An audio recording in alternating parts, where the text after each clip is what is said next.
السلام علیکم ورحمۃ اللہ وبرکاتہ۔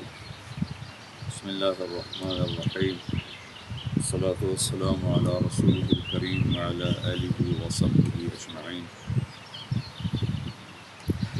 اس وقت میں اٹلی کے شہر بلزانو کے پاس ایک چھوٹا سا قصبہ ہے، وہاں پہنچا ہوا ہوں۔ ایک بہت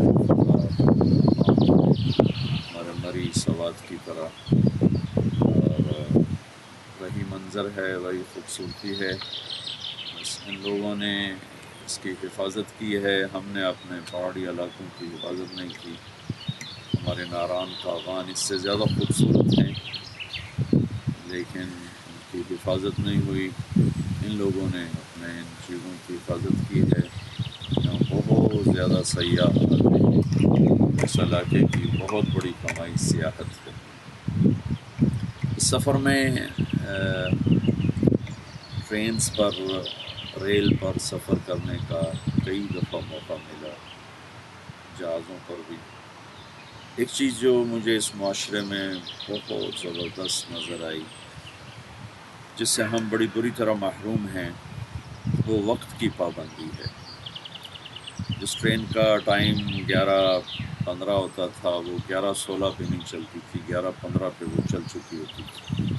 جس کا 11:30 ہوتا تھا، 11:31 پہ نہیں چلتی تھی، وہ 11:30 پہ چل چکی ہوتی تھی۔ اسپین میں ایک اسپیشل ٹرین ہے جو بڑی فاسٹ ہے، بلٹ ٹرین۔ اس میں بھی سفر ہوا تھا، تو مقامی دوستوں نے بتایا کہ اگر یہ ٹرین 10 منٹ لیٹ ہو جائے تو جتنے مسافر ہیں ان کو ٹرین کا جو ٹرین والوں، چونکہ وہاں پرائیویٹ ہے تو وہ کمپنی ہر مسافر کو کرایے کا دگنا پیسہ واپس کرتی ہے۔ اگر انہوں نے 50 یورو کا ٹکٹ خریدا ہے تو 100 یورو وہ واپس کرتے ہیں اگر وہ ٹرین 10 منٹ لیٹ۔ تو پھر مجھے بڑی حسرت ہوئی، ایسے ہی ان کو دیکھا، ان کے جو دفتر کے ٹائمنگز ہیں، ہر آدمی اپنے دفتر میں ٹائم پہ پہنچ رہا ہوتا ہے۔ پھر رات کو یہ لوگ 9 بجے سو چکے ہوتے ہیں، میکسیمم 10 بجے کے بعد سناٹا ہوتا ہے، اور صبح 5 بجے یہ سب اٹھے ہوئے ہوتے ہیں۔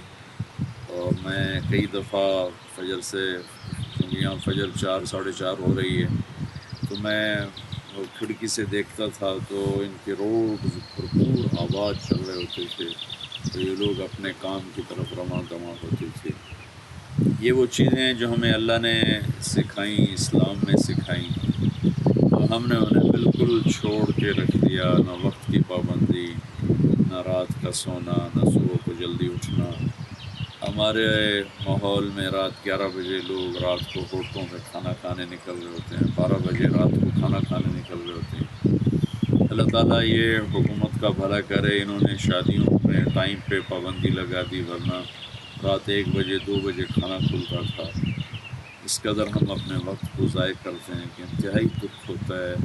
ہمارے دفتروں میں کسی کو پرواہ نہیں کب آ رہا ہے کب جا رہا ہے، نہ اوپر والوں کو، جب اوپر والے ہی سست نکمے نااہل ہیں تو نیچے بھی وہی حال ہے۔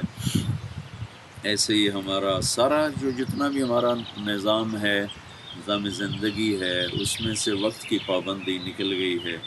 میرے نبی نے فرمایا لا ثمرۃ بعد العشاء، عشاء کے بعد کوئی کسی قسم کی گفتگو محفل نہیں، بس سو جاؤ۔ اور پھر کہا جعلت البرکۃ فی بکور امتی، میری امت کے صبح کے وقت میں برکت رکھی گئی ہے۔ اس کو یہ لوگ اپنا رہے ہیں۔ اب ہمارے بازار ہی 12 بجے کے بعد کھل رہے ہوتے ہیں، جبکہ برکت کا سارا وقت ہمارے ہاتھ سے نکل جاتا ہے۔ پھر رات کو 11-12 بجے یہ دکاندار واپس آتے ہیں، جب بچے تھک چکے ہوتے ہیں، یہ تھکے ہوتے ہیں، نہ بچوں کے پاس بیٹھنے کا وقت ہے، نہ اپنے لیے وقت ہے۔ بہت دکھ ہوا تقابل اور موازنہ کر کے کہ ہم کس قدر غلط روش کا شکار ہیں۔ ٹائم کی پابندی تو اللہ نے ہمیں سکھائی، نمازوں کے اوقات مقرر ہیں، آگے چلا جائے تو نماز قضا ہو جاتی ہے، روزے کا وقت مقرر ہے، حج کا وقت مقرر ہے، حج و شہر معلومات، حج کا وقت مقرر کیا، من شہد منکم الشہر فلیصم، روزے کا وقت مقرر کیا۔ صوموا لرؤيته وافطروا لرؤيته اور ان الصلاة كانت على المؤمنين کتابا موقوتا، نماز کے اوقات مقرر کیے۔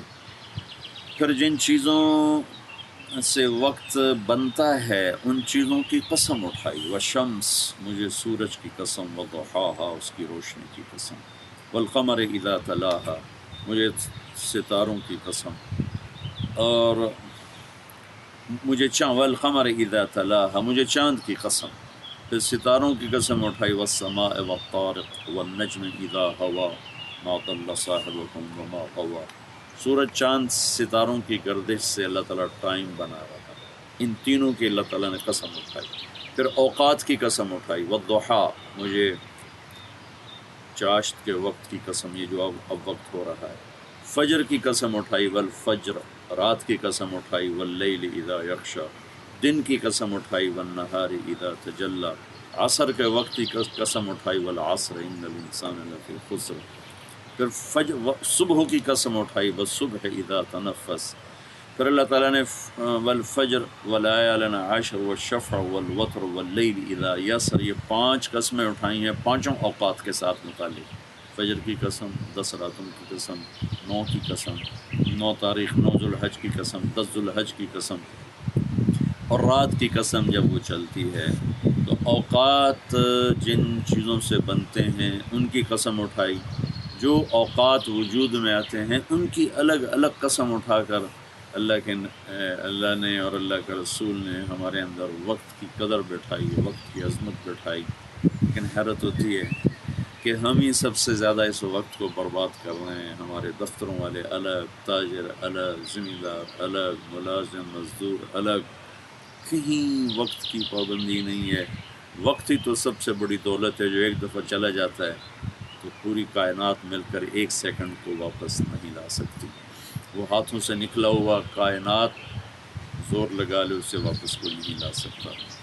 تو ہم سب سے زیادہ اسی کو ضائع کر رہے ہیں، اور یہ لوگ اس کی قدر کر رہے ہیں، اس کی قیمت وصول کر رہے ہیں، ایک ایک منٹ کا یہ حساب رکھتے ہیں، اور ہمارے یہاں اس کا نہ کوئی حساب ہے نہ اس کو کوئی ضروری سمجھا جاتا ہے۔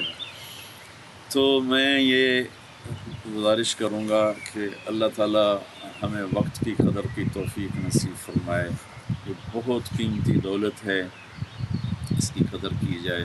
رات کو جلدی سونے کی عادت ڈالیں کہ بہت سی بیماریاں دیر سے کھانا، دیر سے سونے سے جنم لیتی ہیں۔ اور پھر فجر کا سورج کون دیکھتا ہے؟ 10 بجے تو لوگ اٹھتے ہیں، 11-12 بجے ناشتہ کر رہے ہوتے ہیں، 4 بجے کھانا کھاتے ہیں، پھر رات 2 بجے 12 بجے کھانا کھاتے ہیں۔ ہمارا پورا ملک بلڈ پریشر، ہارٹ، شوگر کا شکار ہو چکا ہے۔ اپنے محبوب کی زندگی کو اپنائیں، رات کو جلدی سونا سیکھیں، صبح جلدی اٹھنا سیکھیں، اور صبح یہ لوگ ورزش کر رہے ہوتے ہیں، باہر پھر رہے ہوتے ہیں، ورزش لازمی کرتے ہیں ان کے بوڑھے بھی۔ میں کل ہی گزر رہا تھا سڑک کے قریب سے، ایک ٹریکٹر چل رہا تھا، میری ڈرائیور پہ نظر پڑی تو دھوپ نکلی تو اس نے کرتا اتارا ہوا تھا، میرے خیال میں کوئی 80-85 سال کا بوڑھا تھا جو ٹریکٹر چلا رہا تھا، کھال اس کی لٹکی ہوئی تھی اور اس کی چھاتیاں ڈھیلی پڑی تھی، لیکن ویسی چستی سے بیٹھا تھا کہ ہمارا 30 سال کا جوان بھی اتنی چستی سے نہیں بیٹھ سکتا۔ تو میں اس ماحول میں چل رہا ہوں، اس معاشرے میں چل رہا ہوں، اس کی جو خوبی ہیں میں وہ بتا رہا ہوں کہ ہمیں خوبیاں دیکھنے کا حکم ہے، باقی کمیاں تو ساری دنیا میں ہیں۔ میں نے پہلے بھی کہا تھا سب سے بڑی کمی تو یہی ہے کہ اللہ پاک سے ناآشنا ہیں، آخرت سے ناآشنا ہیں۔ لیکن جن صفات کی وجہ سے یہ عروج پر ہیں اس کی وجہ صرف ٹیکنالوجی نہیں، بہت سی اس کی وجوہات ہیں، جس میں سے ایک وجہ یہ ہے کہ ان لوگوں نے اپنے وقت کو قیمتی بنایا ہے۔ تو ہمارے دینی طبقے میں بھی وقت کا ضائع کرنا، نہ دیندار طبقے کو اس کا احساس ہے، نہ اہل علم میں اس کی کوئی قدر ہے، نہ اہل دنیا میں اس کی کوئی قدر ہے۔ سب سے زیادہ جو چیز ضائع ہوتی ہے وہ وقت ہوتا ہے۔ اللہ تعالی ہمیں اس کی قدر کی توفیق نصیب فرمائے اور اس کو ہم قیمتی بنا سکیں۔ اللہ مجھے بھی توفیق دے۔ ہمیں خوبیاں دیکھنے کا حکم ہے، الحکمت الضالۃ المؤمن، جہاں بھی کوئی حکمت کی بات ملے اسے لینا ہمارے ذمہ ہے۔ علم تو اللہ کا دیا ہوا ہے، اس نے پھیلایا ہوا ہے، جہاں سے ملے اسے لینے کا ہمیں حکم ہے۔ اللہ ہمیں عمل کی توفیق